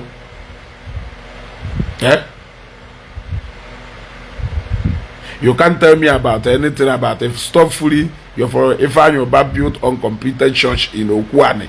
In Okwane Cathedral. Stop fooling people. Also, beyond Ruben Nagod uncompleted. Don't now watch him. Or no, not to surprise now. Okwa reply to also beyond Ruben there. Ojene Kumaka church.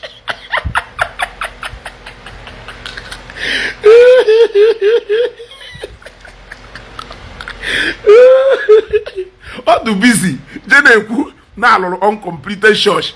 Mana ozo bidu be nnago alụchala ya pentie ihe. Okay, ka ọ lụrụ uncompleted church. No, Chimo Okeke, you need to do the church is saying uncompleted oga, it doesn't matter. Ụfọdụ n'ime unu bidoro lụwa bụ unu 20 years ago na alụchabụghị.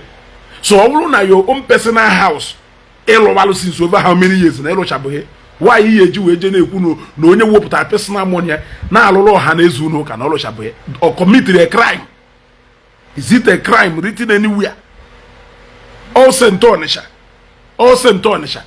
Are you not aware that no St. Onitsha, no the whole people no under diocese area, and yet all St. Onitsha 28 good years. This cathedral Emepelu and Soka last 3 years ko last go no Emepe cathedral alolo cathedral 32 or 33 years. Are you not aware?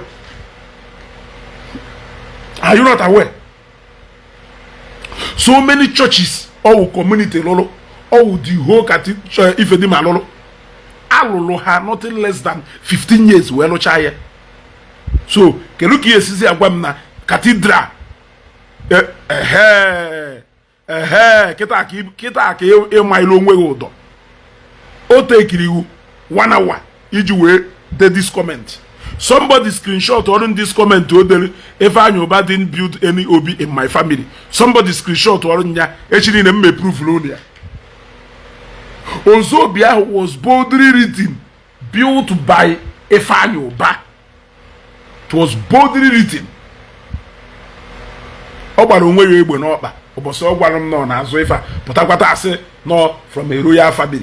Ịgbago onwe ya egbe n'ọkpa echi niile je nseta Ozobi ahụ tiye na ife ka mmalụ na Ifeanyi Uba ọdụtụ n'ụmụ anụka.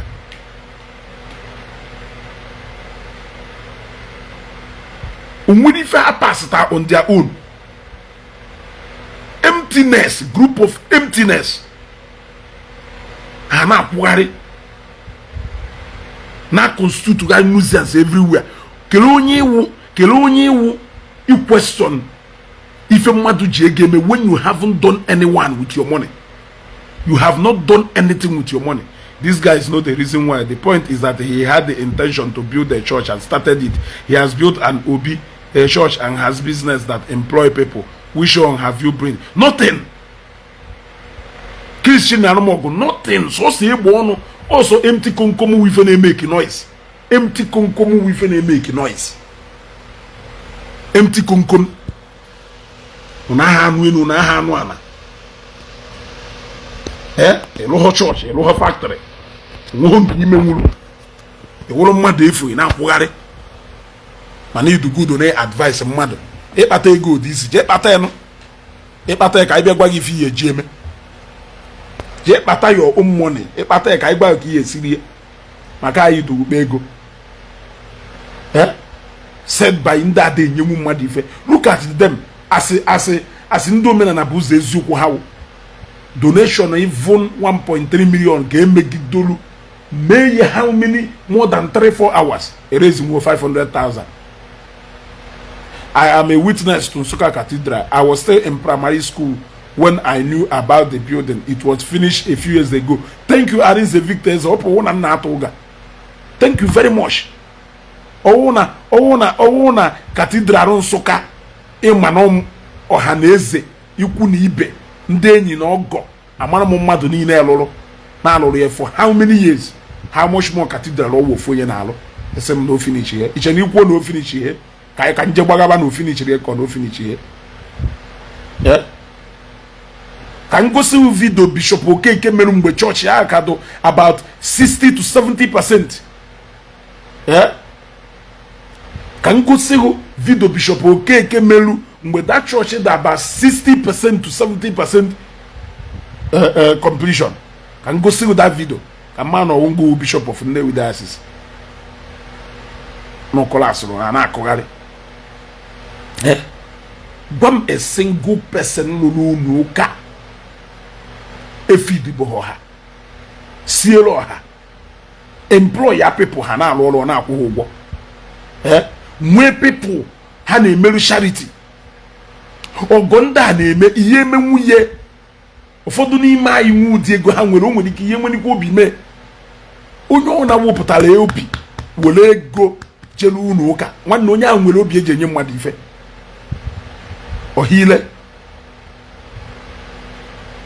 Igbo channels inbox Igbo channels inbox me your WhatsApp number now ka nko n'igwe onye ọ na-wepụtara ego n'unu ụka nwere obi eji enye mmadụ ife ha ma gwa ya ka o wee wụrụ chetrisie ha ebe niile ha nọ na Mike Anuka Mike merchandise onye alụgide ohi trade aka bụkwu nweke wee ruo ebe ọrụ fọrọ ya wee nwụọ kpakpando nọ nso okwu mmụọ ruo agbe yes Dr. Agha azụ alụghị n'ụka mana ama m n'ụzọ na ndị na-atị ego na St. Andrew akabọ mana ọlụlụ kọmputa center ITC center ruo ya n'ime community na Akabeze m primary school nye ndị community gbapụ borehole doyi mgbamgbata nke hapụ ọ gbapụrụ ya community ha wepụta na gbapụrụ ha ya doyi mgbamgbata nke adọsa mmiri rụkwa health center dedicate ya wuri enye ndị community ọ pụtazie na St. Andrew mee donation ese na owoje ego je na-enye ndị church problem ụnụ wụ na-enye ndị church o were eje nye okwu arụsị ihe ekwu okwu o were eje nye ofu nwa dibịa ite oyi ọfụma kwuo na oke ite na awele agwọrọ ya lụrụ ọrụ na dibịa na akwụkwọ ncha mana onye wojezie ga-ejere unu ụka ya afụ na Chineke ahụ o jeruru unu ahụ dị wonderful na ife Chineke a merụ na ndụ na ọ karịrị akarị ebe ata eze jụ na onye nye chọọchị ego ya pịa ya ịtarị that man is heading to 80 years na ọnwụ na olu bụ 80 years o decide zie kịta ọnọlụ biri iwe ndụ so ọ hazi agba ka ọ data ego so ata eze ka na dedicate time then ọ pụtakwa asị na ụfọdụ n'ime ha na ha eje chọọchị who told you vicarage do na New Life Anglican Church ayeba danduko lorie locha ya wori enye ndị ụka danduko tuo panu na ebe ọ na-eje New Life yes but nje Thanksgiving where the mind challenge no no ka that day obata ha ọ na-eje ụka onye gwa ya na ọ na-eje ụka anyị niile mgbe anyị ka nọ na St. Mary's ha ncha niile nọ na St. Mary's Lagos a na-aka ụka n'Uru Agụ Hall every last Sunday of every month jee ebe ahụ ịya afụ a lot of ndị odogwu niile anyị nwere ebe a na-eje St. Mary's ebi ebe anyị fụ ncha yes so onye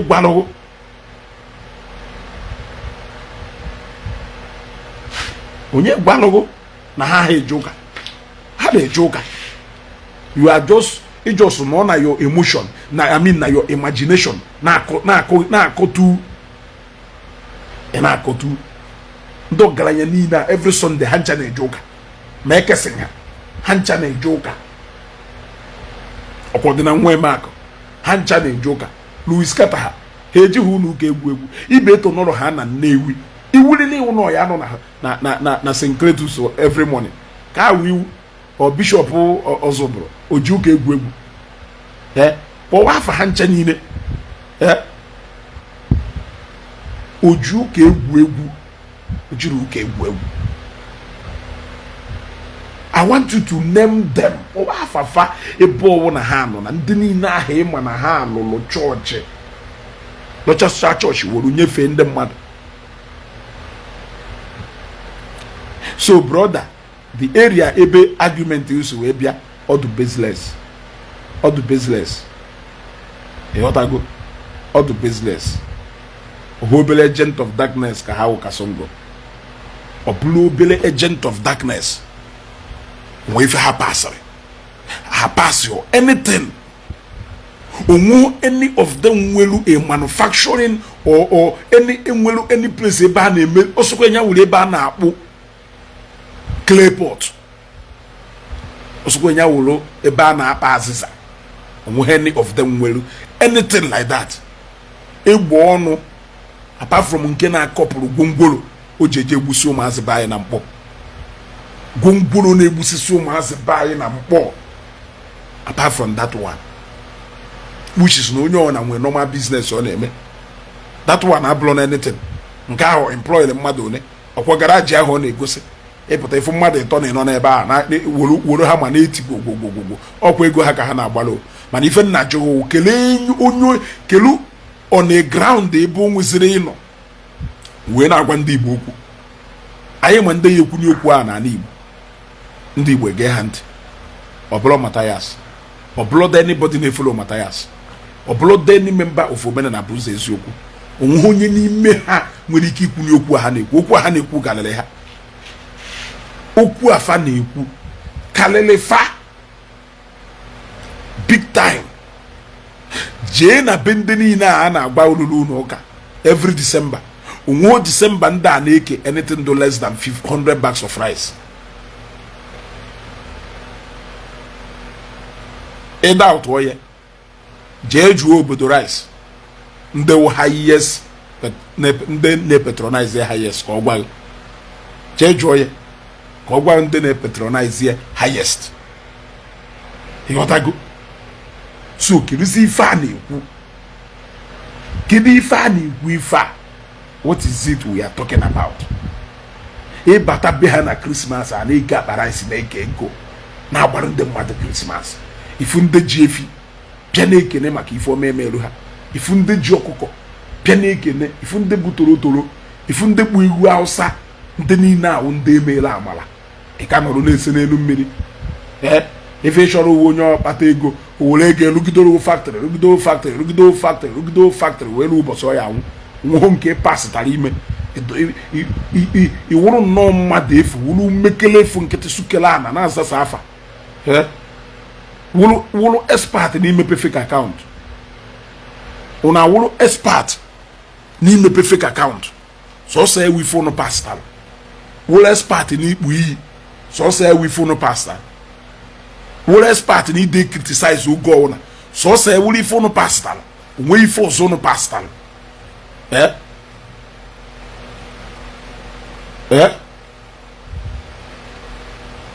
it's not road Arize Victor Eze onweghị ndị ya enye that gwongworo roadworthiness na Zambia that gwongworo enweghị ike ịda agba n'iro Zambia gọọmenti ya impound ya because of a true odoro roadworthy mana ọ na-alụ ya na-elesi ndị be anyị ọ na-egbusi ndị be anyị ọ dị comfortable ọ na-alụ ya mana onwe got ọpụtafu ebe nwere accident o jekwuru ebe a na-ese video ịpụta ijekwuru ebe a na-ese video wanyị na-arụ ife dị capable of ikpochapụ mmadụ 20 at the same time bịa na-ekpo n'ogbunigwe that gwongworo ka egbu mmadụ karịa trailer ịchọ doubt wee ife atụ ịchọ doubt eje kago na ndị jee kago na ụmụnna ahụ gbagawe ọha ụmụnna ahụ ya agbaghe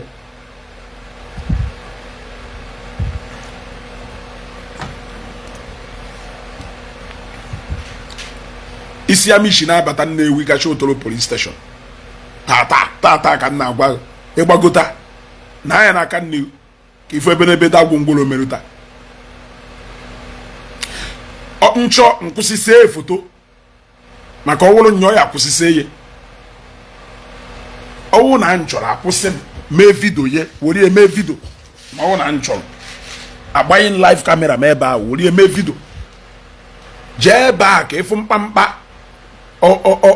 moto ahụ kpara moto ya awụ 15 minutes ihe eji wee gba break bido gbawa break 15 minutes ị na-agba break before ọ na-erutezi na 14 minutes 55 seconds ọ kwụsịzie kpọlezie for like ebe few seconds ifuzie ka ọ gba break gbaa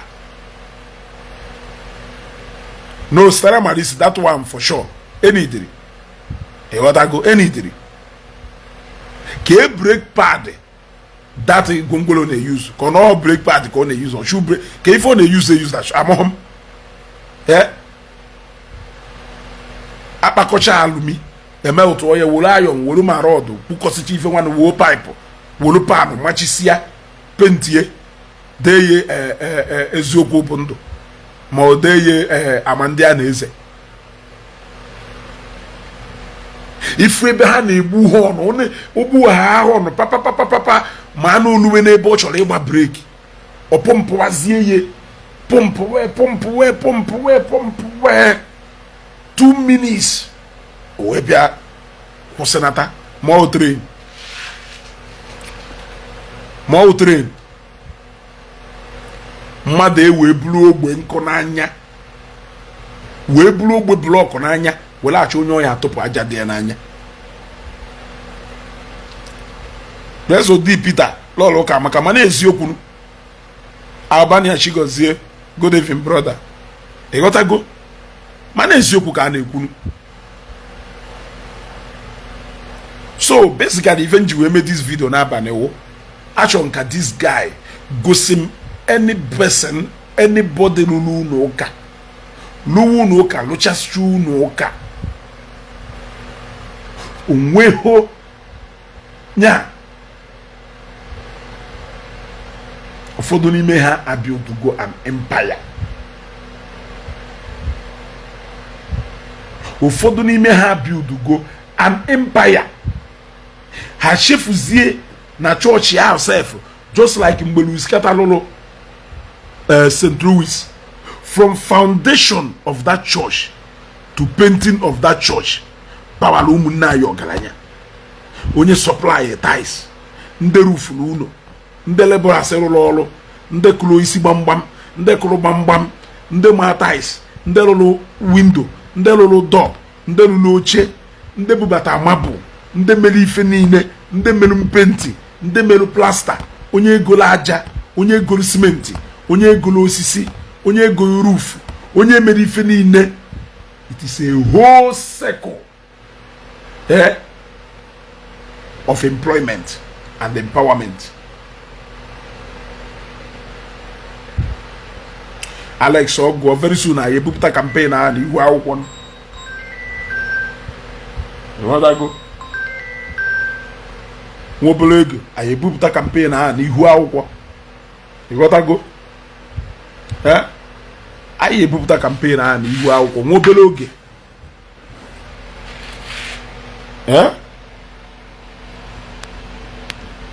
Obi Ozurumba, thank you very much. Thank you very much. Nenu if somebody nenu ki kunu we malo ki oburu nda si we na aime. Also after that, then what source of income again after building it? Imagine onye na alu mesen lụrụ ọrụ na church ka na ajum after that what source of income? Nya church ya we busy ọrụ ka ifunu shop ebe ahụ ị na-ele akwụkwọ ọ mmadụ niile bịagoro gị akwụkwọ tachigatara echi niile bịagoro gị akwụkwọ ọ na ihe ele akwụkwọ the fact remains that na ego onye a contribute to whatever thing ewu today or restaurant niile ijeli nni taa ka ị na-echigakwa again jelie nni na Chelsea Okeke good evening sometimes among nkuru si ada eche uche let's say na onye supply lo isi eji wee roof that church supply lo isi a to the tune of ebe 50 million nwee ulu ebe 5 million or 6 million na imifo je ga ume imebe ga baria the fact is that na that church alolo tikoile go na pocket of thousands of people. That is the fact and that is the point.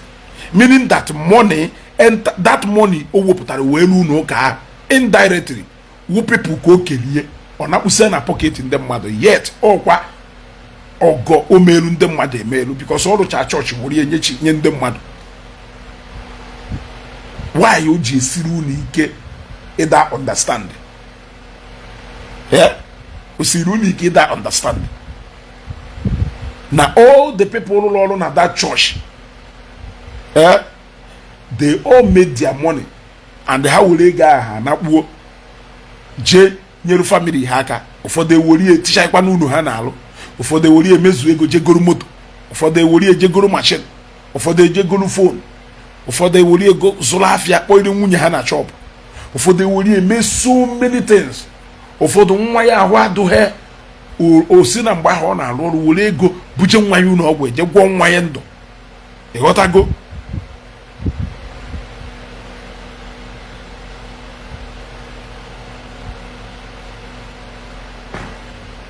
Chibuzo Ifeanyi Chukwu Obieze, biko ana m agwa gwa ya onye ilugoluno, gwana ya onye ilugoluno. A ga na-alụ chọọchị ịchọje ekwisi na kota. A ga na-alụ chọọchị new different style ịchọje ekwisi na kota. Gwa ya onye ilugolu. In fact, agwana ya onye ilugolu, gwa ya one way or two ways isi wee render na service to humanity. Why ka ịmanụ nụ ọ sị ọ ga forget about ị na ịbịara ịgwa mmadụ etu oyi esi wee rie gị nwantakịrị nwere enwe onye na-agwa ka isi erie,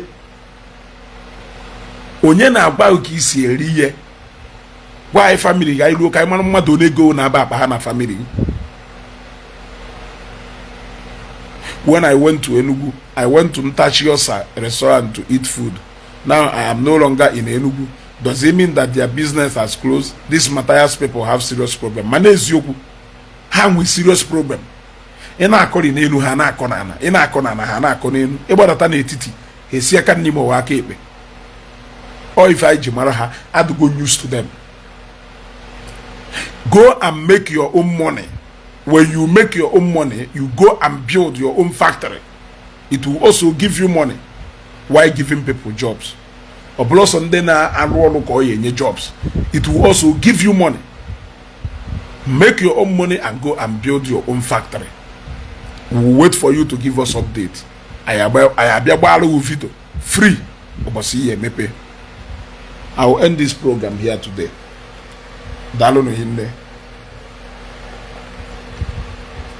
Chelsea Okeke, anybody among them know any factory. Anybody among them will business ebe on a quote people over. Yes. Anybody n'ime ha nwere business ebe ọ na-akwụ mmadụ 10 ụgwọ. Nobody.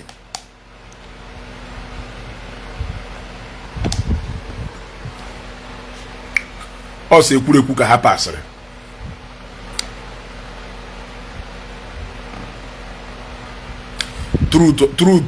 Truth a chụrụ gụ na Mathias Ezeaku chukwu unu n'ime room. Unu kwuru onwe unu n'eziokwu. Eziokwu unu na-ekwu uwu. Eziokwu unu na-ekwu uwe nọ na calculator ndị mmadụ ego ha na-agwa ife ha eji ego ha mee. Mana nke unu na-achụta unu na-etinye na pocket na-eriye n'afọ unu afọ na ahụ eju na-eju. Nyawo eziokwu unu na-ekwu. Eziokwu unu na-ekwu uwe dọnọ na-agwa akụziri ndị mmadụ etu ha yesi eri ego. Gwakere na anyị unu si eri nke unu ka anyị mara. Gwa ya ebu nrigoro nke unu ka anyị soro George ya. Gwa ya ebi rigoro nke unu kekwe chụta nke unu ije na-aga ihe n'ukwu akwụna. Ma wee chụta nke unu ije na-aga ihe n'ukwu ajadu. Ma wee chụta nke unu iwere ya na-agba mkpụrụ mmiri ma okolos. Ma wee chụta nke unu iwere ya je ṅụrụ ya nkwụ.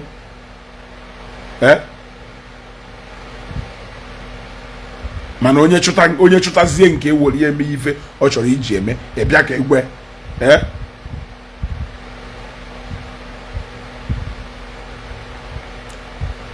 Onye chụtazie nke ewere ya eme ife ọ chọrọ iji eme bịa ka egwe ka ọ yesi wee mee.